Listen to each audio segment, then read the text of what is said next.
Puis viennent les gros deals. 2007, Sony rachète la moitié de Sony ATV, le catalogue où Michael avait ses Beatles. Montant du chèque, 750 millions de dollars, un record. Et plus récemment, en 2024, nouvelle opération. 50% des droits de Michael sont valorisés à plus de 600 millions. C'est gigantesque. Mais derrière ces chiffres, il y a un malaise. Parce que Michael, de son vivant, se battait pour garder ses droits. C'était son trésor. Et quelques années après sa mort, on les revend tranquillement. Et là, il faut parler de l'Estat.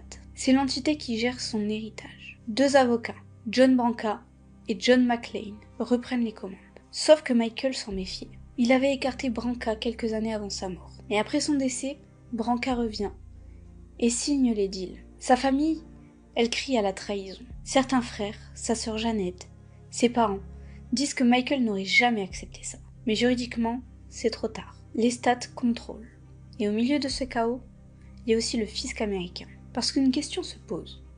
Combien vaut l'image de Michael Jackson? Pas sa musique, son image, ses pubs, ses hologrammes, ses produits dérivés. Le fisc accuse l'Estat d'avoir sous-évalué sa valeur pour payer moins d'impôts. On parle de centaines de millions de différences. Donc après sa mort, Michael continue à rapporter. Mais c'est pas sa famille qui encaisse. Ce sont les avocats, les majors, le fisc, les banques. Et là, une vérité froide tombe. Mort, Michael Jackson est devenu une entreprise. Quand une star est trop grosse, trop puissante, trop incontrôlable, vivante, elle gêne. Morte, elle rapporte.